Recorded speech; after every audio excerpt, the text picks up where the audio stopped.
Good evening दोस्तों, पाई academic 11th and 12th में आपका स्वागत है। मैं अमित बिजनौर से आपके सामने। हमने कल एक टॉपिक शुरू किया था नया, ट्रांसफॉर्मेशन का ही टॉपिक था, डिग्री। तो डिग्री में हम जो एडजेक्टिव्स की डिग्री होती हैं उनमें सेंटेंस का रूप ट्रांसफॉर्म करते हैं, मतलब रूप परिवर्तित करते हैं। तो मैंने आपके सामने कुछ बातें लिखी थी, जैसे मैं दोबारा लिख देता हूँ। ये आपकी फर्स्ट डिग्री थी। फर्स्ट डिग्री को हम क्या कहते हैं बच्चों, आपने पढ़ा होगा क्लास में। ये सेकंड डिग्री थी और ये आपकी थर्ड डिग्री थी। ये मैं जल्दी जल्दी लिख रहा हूं क्योंकि मैंने कल आपको बता ही दिया था। ये आपकी थर्ड डिग्री थी। थर्ड डिग्री को बच्चों क्या कहा जाता है अंग्रेजी में, मतलब ग्रामर की भाषा में? Superlative degree. तो ये पहली है आपकी पॉजिटिव, दूसरी है आपकी कंपैरेटिव, तीसरी आपकी सुपरलेटिव। ये आपकी डिग्री है। से पहले की क्लास आप देखेंगे तो आपको ये बात समझ में आ जाएगी। अब यहां पर मैंने लिखा था जैसे स्ट्रॉन्ग, स्ट्रॉन्ग, और मैंने आपको बताया था इसकी जो कंपैरेटिव हो जाएगी वो हो जाएगी स्ट्रॉन्गर। इसका मतलब ये हुआ, हमने यहाँ सफिक्स किया ई आर। क्या सफिक्स किया बच्चों? ई आर मैंने यहाँ पर सफिक्स कर दिया। अब अगर मैं आगे की बात करूं तो यहां पर अगर मुझे इसे सुपरलेटिव बनाना है तो मैंने सफिक्स कर दिया ई एस टी। क्या सफिक्स किया बच्चों? E S T. क्या सफिक्स किया? E S T. तो ये हमारा हो गया सुपरलेटिव डिग्री। अब एक शब्द मैंने लिखा था जैसे ब्यूटीफुल, इसको कंपैरेटिव बनाने के लिए मैंने आपको बताया था कि यहां मोर हम प्रीफिक्स करेंगे। प्रीफिक्स से पहले लिखेंगे मोर ब्यूटीफुल, और सुपरलेटिव बनाने के लिए हम प्रीफिक्स करेंगे मोस्ट। ये था। और मैंने आपसे क्वेश्चन पूछा था कि कैसे हमें पता चल जाएगा कि कंपैरेटिव बनाने के लिए ई आर सफिक्स करना है या मोर प्रीफिक्स करना है, सुपरलेटिव बनाने के लिए ई एस टी सफिक्स करना है या मोस्ट प्रीफिक्स करना है। तो बच्चों मैं आपको बताऊं, कोई भी जो स्पेलिंग होती है वो सिलेबल से बनती है। कैसे पता चलता है ये मैं बताने वाला हूं आपको, जरा ध्यान से सुन लीजिए। बहुत अच्छा कॉन्सेप्ट है, आपको बुक में नहीं मिलेगा। और बस मैं किसी और की तो खैर क्या बात करता हूं करूं, बुक में नहीं मिलेगा आपको ये, या कहीं और से ये आपको पता नहीं चलेगा। तो इसलिए आप ध्यान से इसको समझ लीजिए। जब हम देखते हैं कि जो भी स्पेलिंग है, जो भी एडजेक्टिव है जिसको हमें पॉजिटिव से कंपैरेटिव या सुपरलेटिव बनाना है, तो हम देखते हैं कि कोई भी जो स्पेलिंग होती है वो सिलेबल से मिलकर बनती है। किससे मिलकर बनती है बच्चों? सिलेबल। जैसे मैंने लिखा स्ट्रॉन्ग, ये एक शब्द है जो ये लिखा हुआ है स्ट्रॉन्ग।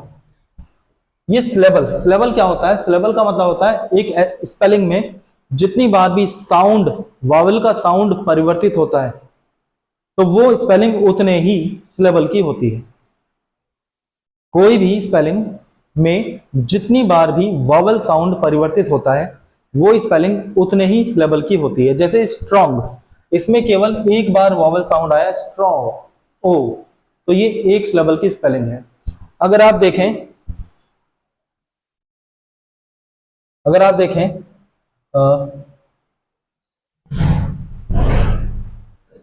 हॉट, तो इसमें भी आपका एक सिलेबल आया, इसमें भी आपका एक ही सिलेबल आया। अगर आप लिखें वीक, इसमें भी आपका एक सिलेबल आया। तो जितने भी आपकी वीक, देखो वैसे इसमें जो वॉवेल है वो तो दो बार है, लेकिन साउंड कितनी बार कर रहा है? एक ही बार। वीक एक ही बार कर रहा है ना, तो एक ही सिलेबल की स्पेलिंग है। तो जब भी हमारे सामने कोई ऐसी स्पेलिंग आएगी जिसमें केवल एक ही सिलेबल होगा तो उसे कंपैरेटिव बनाने के लिए हम ई आर सफिक्स करेंगे। समझ में आया?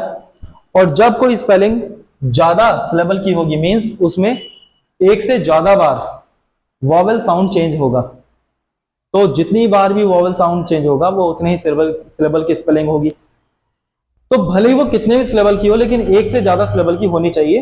तो हम क्या करते हैं, तो हम मोर प्रीफिक्स करते हैं। जैसे आप कहें ब्यू, पहले बी, फिर यू, फिर टी, फिर फुल, इसका मतलब चार बार इसमें वॉवेल साउंड चेंज हुआ, तो चार सिलेबल की स्पेलिंग है। इसका मतलब हमने इसमें मोर प्रीफिक्स किया कंपैरेटिव बनाने के लिए। अब अगर आगे बढ़ जाएं आप, तो जिनमें हम ई आर सफिक्स कर रहे हैं कंपैरेटिव बनाने के लिए, सुपरलेटिव बनाने के लिए ऐसे शब्दों में ई एस टी सफिक्स करते हैं, और जिनमें हम मोर प्रीफिक्स कर रहे हैं ऐसे शब्दों को कंपैरेटिव सुपरलेटिव बनाने के लिए मोस्ट प्रीफिक्स करते हैं। ये बात आपको समझ में आ गई?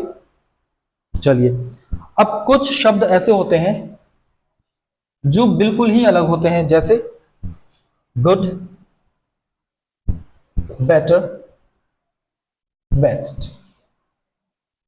तो बच्चों ये आपको याद करने पड़ेंगे, इसमें कोई भी आपका कॉन्सेप्ट नहीं चलता। गुड, बेटर, बेस्ट, जैसे बैड, वर्स, वर्स्ट। अब कुछ शब्द हैं जैसे आपका है परफेक्ट, तो इसकी तीनों ही डिग्री परफेक्ट होंगी।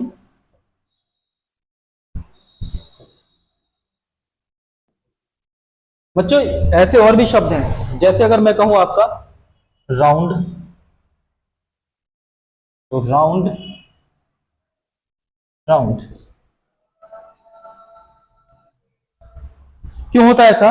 क्योंकि इन शब्दों की कोई भी ग्रेड नहीं होती। अगर आप कहें परफेक्ट, तो परफेक्ट का मतलब परफेक्ट ही होता है, उसमें ज्यादा और कम नहीं होता। ऐसे अगर आप कहें राउंड, तो राउंड का मतलब होता है गोल, तो गोल का मतलब तो गोल ही होता है, उसमें कम और ज्यादा नहीं होता। तो इसलिए इन शब्दों को हम नॉन ग्रेडेबल वर्ड के नाम से जानते हैं। इनकी डिग्री भी परिवर्तित नहीं की जा सकती, इनकी पॉजिटिव, कंपैरेटिव और सुपरलेटिव एक ही होती है, कोई अंतर इनमें नहीं होता। चलिए हम आगे बढ़ जाते हैं, अगर ये बात आपको समझ में आ गई हो। अब हमारा जो अगला पॉइंट है जो हमें सीखना है, किसी भी पॉजिटिव डिग्री के सेंटेंस या पॉजिटिव डिग्री लिखते समय सेंटेंस में डिग्री से पहले सो और बाद में एज का प्रयोग किया जाता है, और कभी कभी पहले भी एज और बाद में भी एज लिखा होता है। इसका कारण होता है, ये मैं सेंटेंस करते समय आपको बताऊंगा कि पहले सो कब लगाते हैं और एज कब लगाते हैं। तो यहां भी आप यही ट्रीटमेंट करेंगे, यहां भी ये, यहां जहां भी आप पॉजिटिव डिग्री का सेंटेंस लिख रहे हैं वहां सो पहले और बाद में एज का यूज करना ही करना है। अब अगर बात करें कंपैरेटिव की, तो कंपैरेटिव के बाद हमेशा ही T H A N than का प्रयोग किया जाता है, T H A N than का प्रयोग किया जाता है। अगर आप नहीं करेंगे तो आपका सेंटेंस गलत हो जाएगा, फिर कोई भी रियायत इसमें आपको नहीं मिलेगी, क्योंकि ये देन जो है ये कंपैरेटिव डिग्री की पहचान है। ऐसे ही सो और एज ये पॉजिटिव डिग्री की पहचान है। अब अगर हम बात करें सुपरलेटिव की, तो सुपरलेटिव डिग्री से पहले हमेशा ही दा का प्रयोग होता है। अगर आप नहीं लगाएंगे तो सेंटेंस गलत हो जाएगा, और ये हमारे सिंटेक्स में भी कभी कभी क्वेश्चन आ जाता है। दा नहीं देते, देन नहीं देते या सो एज नहीं देते, तो वो सेंटेंस हमारा क्या माना जाता है? गलत माना जाता है। तो इतनी बात अगर आपको समझ में आ गई हो, तो कुछ पॉइंट्स हैं जो आप लिख सकते हैं अगर आप चाहें तो। किसी भी पॉजिटिव डिग्री से पहले सो तथा बाद में एज का प्रयोग किया जाता है। दूसरा, किसी भी कंपैरेटिव डिग्री के बाद देन का प्रयोग किया जाता है, T H A N than. किसी भी सुपरलेटिव डिग्री से पहले दा का प्रयोग किया जाता है। तो ये बात आपको समझ में आ गई। अब क्या है, अब मैंने आपको जो इसके बेसिक्स थे डिग्री के, वो सभी मैंने आपको बता दिए। अब इसके आगे जो होगा वो सेंटेंस को कैसे परिवर्तित करते हैं, कोई भी सेंटेंस आएगा उसमें डिग्री को कैसे परिवर्तित करते हैं, ये हमें सीखना है।